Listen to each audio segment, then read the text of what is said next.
네, 여러분 연일 폭염이 계속되고 있습니다. 어떻게 지난 한 주간 평안하셨습니까? 많이 힘드시지요? 그러나 사랑하는 여러분, 늘 주님 안에서 영육 간의 강건함으로 평안함으로 사시기를 주님의 이름으로 축복합니다. 아니 여러분, 우리는 반드시 평안하게 살아야 됩니다. 왜냐하면 만일 우리가 이렇게 좋은 세상에서 평안하게 복되게 못 살면 일제에게 빼앗긴 이 나라를 되찾아 우리에게 물려주시기 위해서 목숨을 바치신 순국 선열들께서 너무너무 속상해 하실 거기 때문에 여러분, 우리는 잘 살아야 할 의무가 있는 줄 믿습니다. 그렇죠? 네, 잘 살아야 돼요. 어떻게 찾아준 나라인데, 어떻게 찾아준 자유인데. 네, 여러분, 그렇습니다. 지난 월요일은 우리 민족이 일제 치하에서 36년간 식민 지배를 받다가 하나님 은혜 가운데서 해방을 맞은 광복 71주년을 맞는 날이었습니다. 얼마 전에 아내와 함께 저기 NC백화점에 가가지고 덕혜옹주 영화를 봤어요. 여러분 보신 분 계세요? 물론 그 스토리가 진짜 덕혜옹주의 일대기 일생과는 똑같진 않아요. 없는 거 막 만들어 놓기도 하고 막 그랬는데, 그런데 그 영화를 보고 거기서 밥을 먹는데 얼마나 많은 사람들이 왔는지. 근데 그날따라 거기 있는 수많은 사람들의 얼굴이 다 달라져 보이는 거예요. 얼마나 다 반짝반짝 얼굴이 빛이 나는지. 평소에 보던 사람들의 얼굴과는 전혀 다른 얼굴로, 광채나는 얼굴로 보이는 거예요. 이유는 첫 번째는 금방 덕혜옹주라는 영화를 통해서 일제치하에서 고통받고 비참하게 살았던 우리 선조들의 그 고통스러운 얼굴을 보았기 때문에 오늘날 우리 얼굴이 더 빛나 보일 수도 있을 거고, 또 하나는 오늘 우리들의 얼굴이 그냥 얻어진 얼굴이 아니기 때문에. 그렇죠? 어떻게 얻어진 얼굴들이에요? 이 나라를 위해서 목숨 바쳐 희생된 그분들의 고통과 희생 때문에 얻어진 자유와 기쁨과 광복의 해방의 얼굴이기 때문에 유난히 더 빛나 보이는 그런 것은 아니었나, 그런 생각을 해봅니다. 저는 그날 정말 시대를 잘 타고 나서 이 시대에 이 나라에서 이 자유대한에서 사는 게 얼마나 큰 복인가 하는 것을 다시 한번 가슴 절절히 느끼면서 하나님과 이 나라를 위해 목숨 바치신 순국 선열들 앞에 감사하는 그런 시간을 가졌습니다. 여러분, 그렇습니다. 오늘 우리가 이렇게 복되게 사는 거 그냥 된 일이 아닌 것을 우리는 너무나 잘 알고 있습니다. 첫 번째는 우리나라를 사랑해서 우리나라에게 독립과 해방을 준 하나님의 은혜 때문이요. 두 번째는 금방도 말씀드렸던 것처럼 이 나라를 우리 후손, 우리들에게 물려주시기 위해서 목숨 바쳐 희생된 그런 순국 선열들 때문에 오늘 우리가 이렇게 복된 세상에서 사는 것이죠.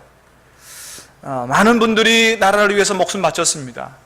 그 가운데서 단연 한 사람 꼽으라면 누구 꼽을 수 있겠어요? 안중근 의사 꼽을 수 있지 않을까 생각합니다. 안중근 의사. 침략의 원흉인 이토 히로부미를 저격하고 32살의 젊은 나이에 세상을 떠나야만 했던 그 안중근 의사. 이분이야말로 정말 우리 민족의 자존심이요, 자부심이요, 세상의 자랑이 아닌가, 그렇게 생각을 합니다. 저는 이 안중근 의사 생각할 때마다 정말 참 놀라지 않을 수가 없습니다. 어떻게 하면 그 젊은 나이에, 그렇게 젊은 나이에 어떻게 하면 그렇게 위대한 생각을 가지고 그렇게 위대한 삶을 살 수 있었을까? 안중근 의사 자서전 읽어보면 정말 감탄에 감탄, 존경에 존경을 하지 않을 수 없는 이런 분이 안중근 의사가 아닌가, 그런 생각이 듭니다. 여러분, 안중근 의사 27살 때 우리나라가 1905년 일제가 우리나라의 외교권을 침탈해간 을사늑약이 체결된 해입니다. 우리나라 외교권이 빼앗기고 난 이후에 안 의사는 아버지와 함께 어떻게 할 거냐 논의한 다음에 전 가족들이 다 중국에 건너가서 우리나라의 독립을 위해서 뭔가를 해야 되겠다, 이렇게 생각을 하고 재산 정리해서 이사를 가려고 준비하던 차에, 원래 이 안중근 의사는 천주교 신자였습니다. 믿음 가진 사람이었습니다. 자기에게 신앙적 영향을 주었던 곽 신부님에게서 그러지 말고 나라를 지켜라. 돌아가서 교육에 힘쓰라. 장차 미래를 도모하고 아이들을 키워내고 교육하는 일에 힘쓰라. 그래서 고국으로 돌아와서 삼흥학교와 돈의 학교 두 학교를 세웁니다. 몇 살 때? 27살 때 학교 2개를 세우고 거기에 교장 선생님이 됩니다. 그리고 청년들을 키워내는 거죠. 또 29살에는 블라디보스톡으로 건너가가지고 의병을 모집하고 30세에는 대한의군을 창설하고 참모 중장직을 맡습니다. 30살 때 일입니다. 그리고 31살에 하얼빈에서 이토 히로부미를 저격하고 32살에 리순 감옥에서 사형 언도를 받았으나 내가 일제에게는 목숨을 구걸하지 않겠다라고 하는 소신으로 항소하지 않고 그대로 사형을 받고 세상을 떠난 분이 바로 안중근 의사입니다. 여러분, 이 모든 일들이 다 안중근 의사 20대, 30대 초반에 이룬 일이라는 거예요. 여러분, 지금 20대, 30대 청년들 보면 애기 같은데 우리 안중근 의사는 20대, 30대에 이런 생각을 하고 이런 삶을 살았다는 거, 예수님 다음 가는 훌륭한 사람이 아닌가, 그런 생각을 한번 해봅니다. 여러분, 안중근 의사가 이렇게 위대한 삶을 살았던 데에는 이유가 있는데, 그것은 바로 젊은 나이였지만 위대한 생각을 가지고 있었기 때문에 그런 삶을 살 수가 있었습니다. 안중근 의사의 사상, 그가 가졌던 애국심, 이런 것들이 안중근 의사가 세상을 떠나기 전에 리순 감옥에서 썼던 동양평화론에 잘 나타나 있지만은 안중근 의사 불글씨를 좋아해서 생전에 남긴 많은 유품들이 있습니다. 유목 작품들에 나타나 있는데 몇 가지를 좀 보면 이런 글씨를 쓰셨어요. 국가 안위 노심초사. 국가의 안위를 걱정하고 애태운다, 그런 말이죠. 또 어떤 그 유목이 있냐 하면 위국헌신 군인 본분. 위국헌신 군인 본분 많이 들어봤죠? 나라를 위해 몸을 바치면 군인의 본분이다. 그래서 이토 히로부미 저격하고 나서 재판을 받을 때 살인자다 그랬더니 뭐라 그랬냐 하면, 안중근 의사가 나는 파렴치한 살인범이 아니다. 나는 군인으로서, 위국헌신 군인 본분, 군인으로서 이 나라를 침략한 적군을 살상하는 거 내가 군인으로서 마땅히 해야 될 일이다. 이렇게 당당하게 얘기했던 분이 바로 안중근 의사죠. 이 국가 안위 노심초사, 위국헌신 군인 본분, 이 글씨는요, 안중근 의사가 누구에게 써준 거냐 하면, 이 리순 감옥에 갇혀 있을 때 당시 검찰관, 일본 검찰관하고 일본 군대 헌병에게 써준 거예요. 왜 써줬냐 하면, 당시 이 검찰관이었던 한 사람이 일본 사람이었지만 안중근 의사 되게 친절하게 잘해줬다 그래요. 그래서 보답으로 써준 게 국가 안위 노심초사. 일본군에게 선물하면서도 나는 국가를 생각한다, 이런 거 써주고요. 그 다음에 위국헌신 군인 본부는 일본군 헌병, 그 안중근 의사의 경호를 맡았던 사람이에요. 그 사람 지바 도시차 씨에게 써준 건데, 이 일본군 헌병은 안중근 의사의 사상과 인격이 감복해서 안중근 의사를 스승으로 모셨던 사람, 일본군 헌병이. 그 사람에게 써준 게 바로 위국헌신 군인 본분. 나는 또 히로부미 저격한 거 마땅히 해야 될 일 했다. 이렇게 한 거죠. 또 이런 말도 있습니다. 견리사의 견위수명. 이익을 보거든 정의를 생각하고 위태로움을 보거든 목숨을 바쳐라. 안중근 의사의 생각입니다. 그 다음에 일일 부독서 구중 생형극, 여러분 많이 들어보셨죠? 하루라도 글을 읽지 않으면 입에서 가시가 돋는다. 공부 열심히 하신 분이죠. 그 다음에 인류사회 대표 중임, 세계의 지도층 인사는 책임이 막중하다. 먹고 사는 데서 만족하면 안 된다. 그 다음에 천당지복 영원지락, 천당의 복은 영원한 즐거움이다. 안중근 의사의 믿음을 볼 수 있는 글이죠. 그 다음에 처녀불수 반수기양이, 만일 하늘이 주는 것을 받지 않으면 도리어 벌을 받게 된다. 이게 안중근 의사의 생각이었어요. 그래서 안중근 의사는 이토 히로부미가 하얼빈에 오게 된 것을 하나님이 내게 주신 기회라고 생각했기 때문에 1909년 10월 26일 날 거사를 단행을 하게 된 것이죠. 그렇습니다. 오늘 이렇게 우리가 축복의 세계에서 사는 것은 바로 이런 안중근 의사의 위대한 사상과 그것을 실천한 위대한 삶 가운데 있는 것이죠.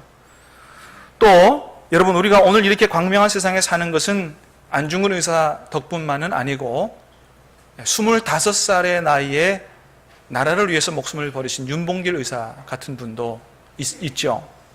이 윤봉길 의사의 애국심은 그 자녀들과 동포들에게 보낸 편지에 잘 나타나 있죠. 주보에 제가 좀 실어드렸는데, 첫 번째는 깐난쟁이 두 아들에게 보낸 편지죠. 주보에는 조금 잘못 나왔어요. 강보에 쌓인 두 아들 모순과 과담이 아니고 담입니다. 담. 과자가 중복됐습니다. 그렇게 편지를 보냈습니다. 너희도 피가 있고 뼈가 있다면 반드시 조선을 위하여 용감한 투사가 되어라. 태극기 깃발을 높이 드날리고 나의 빈 무덤 앞에 찾아와 선잔수를 부어 놓아라. 그리고 너희들은 아비 없음을 슬퍼하지 말아라. 사랑하는 어머니가 있으니. 동포에게 그네는 보내는 편지도 썼습니다. 고향에 계신 부모, 형제, 동포여, 더 살고 싶은 것이 인정입니다. 그러나 죽음을 택해야 할 오직 한 번 가장 좋은 기회를 포착했습니다. 나는 나 혼자만 잘 먹고 잘 살다 죽을 수도 있었습니다. 하지만 나는 나와 내 가족의 미래보다 조국을 택했습니다. 100년 살기보다 조국의 영광을 지키는 이 기회를 택했습니다. 안녕히들 계십시오. 이런 분이 있었기 때문에 바로 오늘 우리가 이렇게 축복의 세상에 사는 거죠. 또 우리나라의 독립을 위해서 자기 전 재산을 털어서 바친 사람도 있습니다. 그런 가정, 그런 가문도 있습니다. 바로 우리나라 초대 부통령을 지낸 이시영 선생의 형인 이회영 선생인데, 우리나라가 일제에 넘어가게 되자 이회영 선생은 형제들과 다 논의해가지고 자신의 재산을 다 처분합니다. 정리하니까 오늘 우리나라 돈으로 한 600억 정도가 됐습니다. 그것을 가지고 만주로 건너가서 신흥무관학교를 세우고 독립군을 양성하고 한일 무장투쟁에 선봉에서는 그런 역할을 한 분이 바로 이회영 선생이죠. 오늘 민주당 전 원내대표인 이종걸 씨가 바로 이회영 선생의 손자이죠. 그 외에도 이 나라 위에서 이름도 없이 빛도 없이 쓰러져간 15만여 명의 순국 선열들이 있었기 때문에 오늘 우리가 이렇게 좋은 세상에 사는 것입니다. 여러분, 그렇습니다. 우리나라는 그냥 얻어진 나라가 아니에요. 이렇게 하나님의 은혜와 순국 선열들의 거룩한 희생 위에 세워진 이렇게 귀한 나라가 바로 우리나라인 것입니다. 여러분, 그런데 오늘날 우리나라를 보면 이렇게 귀하게 세워진 나라가 너무나 암울하고 안타까운 시대를 맞이하고 있는 걸 보게 됩니다. 순국 선열들이 오늘날 우리가 이렇게 사는 걸 보면 정말 땅 밑에서 가슴을 치지 않을까, 그런 생각을 해보게 됩니다. 먼저는 이 나라의 꿈과 희망이 되어야 할 청년들이 꿈조차 갖기가 어려운 그런 시대, 그런 나라가 되어버렸다는 것이죠. 여러분, 오늘날 우리 많은 청년들의 꿈이 뭐냐 하면 공무원이 되는 것이 꿈이라 그래요. 많은 청년들이 공무원 시험 보려고 전부 다 몰린다는 거죠. 여러분, 공무원 정말 좋은 직업입니다. 그리고 나라를 위해 봉사할 수 있는 좋은 아주 중요한 직업 중에 하나가 공무원이죠. 그런데 우리 청년들이 너도 나도 다 공무원 시험으로 몰리는 것이, 나도 이 공무원을 통해서 이 나라에 봉사해보겠다라고 하는 그런 불타는 애국심 때문에 공무원 하려고 하는 게 아니고, 취직하기 너무 어렵고 또 취직을 해도 미래가 보장되지 않기 때문에, 너무나 불안하기 때문에 그저 안전된 직장에서 그저 걱정 없이 밥 잘 먹고 잘 살면 좋겠다, 이런 생각 가지고 공무원 다 시험 보려고 한다는 것이죠. 여러분, 지금 우리나라가 청년들이 좀 크고 원대한 꿈을 갖는 것조차 지금 네가 어느 때인데 그런 생각해, 택도 없는 소리 하지 마, 이런 꿈을 갖는 것조차 사치가 되어버리는 그런 시대가 되어버린 것 같아서 너무나 안타까운 것입니다. 그래서 청년들이 그런 말 많이 쓴다 그러죠. 우리나라를 헬조선이라 그런다는 거예요. 헬조선, 지옥 같은 나라라는 거죠. 할 수만 있으면 이 나라 안 살고 싶다는 거죠. 어떠한 상황에서도 원대한 꿈을 가지고 미래를 향해서 도전적인 그런 삶을 살아야 될, 우리들의 미래의 꿈과 희망이 되어야 될 이런 청년들이 꿈을 포기한다는 거. 그냥 젊었을 때부터 안정된 직장에서 그냥 편하게 잘 먹고 잘 살고 싶다라고 하는 생각을 갖도록 하는 거. 여러분, 우리나라의 미래가 없어지고 사라진다라고 하는 것을 의미하는 것이 아니겠습니까? 사랑하는 여러분, 이 시대의 청년들을 위해서 많이 기도해 주시기를 바랍니다. 우리 신한교회 청년들은 그렇게 살지 말았으면 좋겠어요. 너무 어려우니까 그저 어떻게든지 직장 얻어서 이렇게 편안하게 잘 먹고 잘 살고 현실에 안주하지 말고, 우리 신한교회 청년들은 하나님을 좀 믿을 수 있게 되기를 바랍니다. 하나님께서 도와주시면 얼마든지 어려움을 이기고 하나님께서 기뻐하시는 삶, 내가 참으로 위대하고 훌륭한 삶을 살 수 있다라고 하는 그런 큰 꿈을 가지고 믿음으로 자신의 인생을 멋지게 펼쳐가는 우리 청년들의 삶은 그런 삶이 될 수 있게 되기를 주님의 이름으로 축원합니다.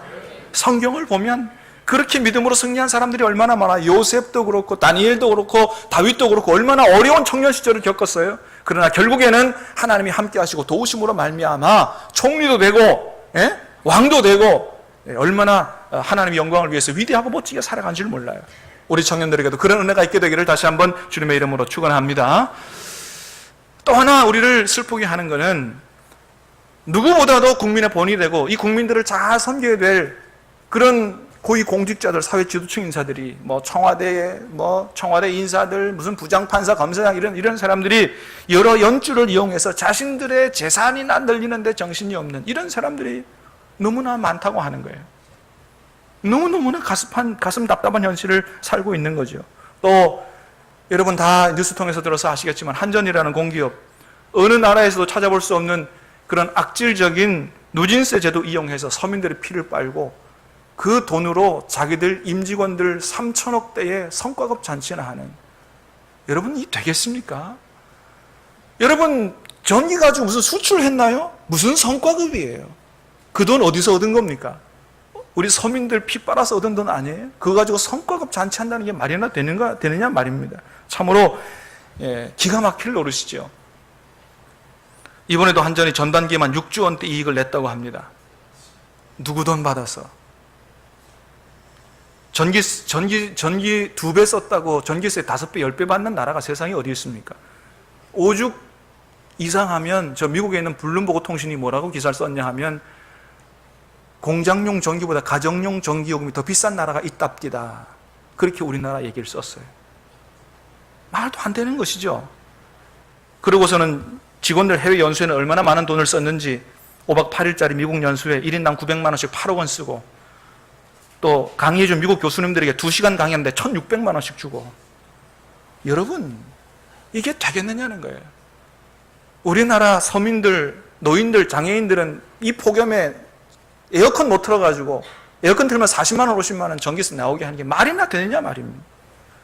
여러분 이런 얘기를 들으면 무슨 생각이 납니까? 어떤 사람들은 그렇게 얘기합니다. 지금 우리나라의 모습을 보면 조선시대 말 나라가 어지러울 때 백성들의 피를 빨아먹었던 탐관 우리들이 생각이 난다. 그래서 지금 이 나라에는 농민 봉기가 일어나고 의병이 일어나야 된다고 얘기하는 사람들이 있습니다. 저 부경대 어떤 교수님은 그런 얘기를 했어요. 지금 우리나라의 지금 작금의 시대는 옛날 자유당 시절 때와 같이 어지러운 때이기 때문에 군사 쿠데타가 일어나야 된다. 이런 얘기를 하는 교수가 있습니다. 뭐 이유가 달라요. 그러나 우리나라가 지금 그렇게 어지러운 시국을 살아가고 있다는 것이죠. 여러분 그런데 이렇게 어렵고 어지러운 시대를 살아가는 오늘날 이분들의 얘기처럼 이 나라에 다시 농민 봉기가 일어나고 쿠데타가 일어나고, 여러분 그런 일이 일어나야 되겠냐 하는 거예요. 그거는 안 될 일이죠. 그렇게 하면 많은 사람들이 다치고 목숨을 잃고 감옥에 가고 나라가 어려운 대로 더 빠지게 되는 결과를 가져오죠. 여러분 그러면 어떻게 해야 되겠습니까? 그냥 참고 지내고 절망 가운데 그렇게 살아야 되겠습니까? 어떻게 해야만 될까요? 사랑하는 여러분, 오늘 이 시대에 우리 그리스도인들이 오늘 본문에서 보는 것처럼 정말로 나라를 위해서 눈물로 기도하고 이 나라를 위해서 내가 할 수 있는 일은 무엇인가를 깨닫고 자기가 할 수 있는 일을 최선을 다해서 제 역할과 책임을 감당한 느헤미야와 같이 오늘 우리가 이 나라를 위해서 기도하고 내가 할 수 있는 일을 성실하게 잘 감당하는, 그래서 나라를 다시 한번 든든하게 세우는 그런 삶을 저와 여러분들 우리 크리스찬들은 살아가야 될 줄로 믿습니다. 느헤미야라고 하는 사람, 지금으로부터 2500년 전 사람인데, 이 이스라엘 사람들이 바벨론 포로에서 되돌아오고 나서 하나님의 백성답게 나라를 잘 세우고 하나님 뜻을 받들고 이렇게 멋지게 잘 살았으면 얼마나 좋아요. 그런데 바벨론 포로에서 돌아오고 난 이후에도 여전히 하나님의 백성답게 살지 못하고 이 이방 민족들에게 약탈을 당하고 그 다음에 도덕적 해이가 극에 달하고 영적으로 해이해지고 무너져가는 조국을 바라보는 이 느헤미야는 그냥 있을 수 없어서 이 조국을 위해서 눈물로 통곡하며 기도하고 자신이 할 수 있는 모든 일을 다 강구해서 함으로 말미암아 기울어져 가던 나라를 다시 한번 이렇게 세운 이 사람이 바로 느헤미야라고 하는 사람입니다. 이 느헤미야라고 하는 사람은 먼저는 자기 조국에 대해서 아주 대단히 큰 관심을 가졌습니다. 우리 1절, 2절 말씀을 다시 한번 읽어보도록 하겠습니다. 시작.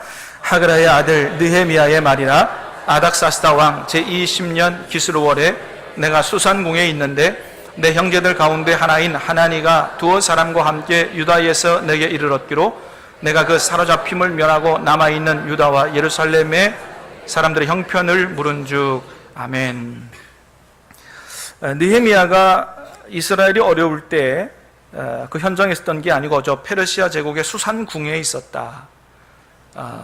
여러분, 사실 느헤미야는 유대인으로서 페르시아 제국에서 가장 성공한 위치에 올라 있는 사람이었습니다. 남부러울 것이 없을 정도로 풍요하고 안락한 삶을 살고 있었던 그런 사람이었습니다.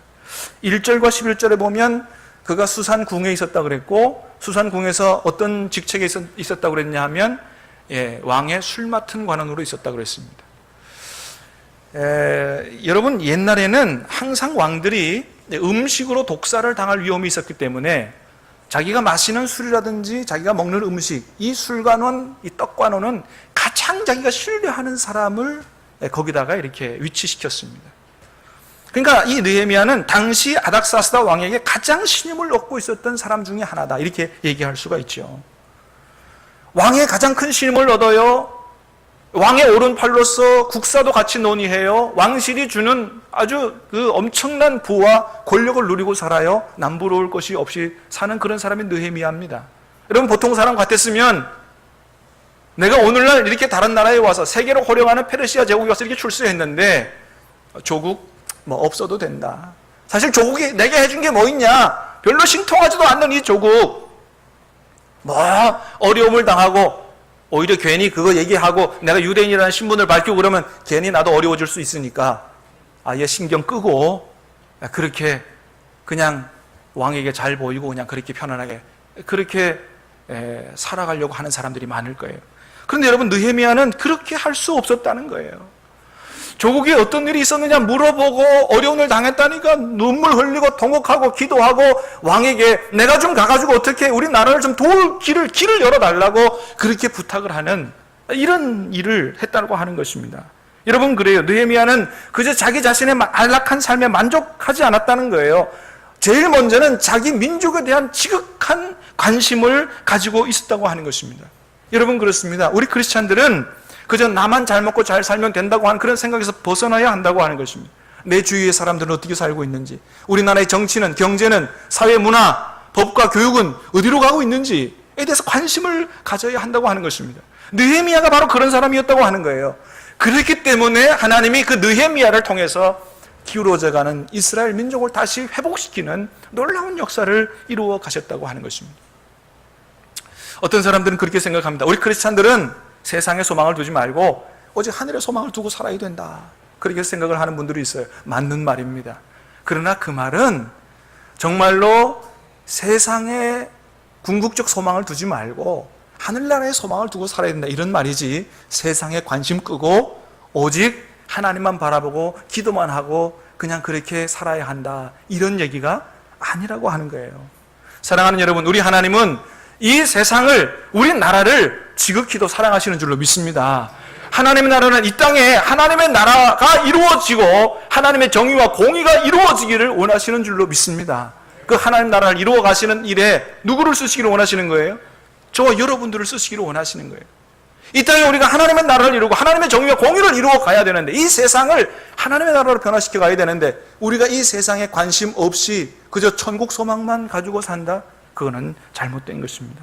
그렇기 때문에 여러분, 우리는 나의 일에만 매몰되지 말아야 되고 어떻게 하면 이 나라가 하나님 기뻐하시는 나라가 될 수 있을까를 깊이 생각하며 먼저는 관심을 갖는 그러한 삶을 살아야 되는 것입니다. 두 번째, 느헤미야는 관심만 가진 게 아니고 이렇게 안타까운 소식을 들었을 때 하나님 앞에 눈물을 흘려 통곡하며 기도했다고 하는 거예요. 3절 4절 말씀을 읽어보겠습니다. 시작. 그들이 내게 이르되 사로잡힘을 면하고 남아있는 자들이 그 집안 거기에서 큰 환난을 당하고 능욕을 받으며 예루살렘 성은 허물어지고 성문들은 불탔다 하는지라.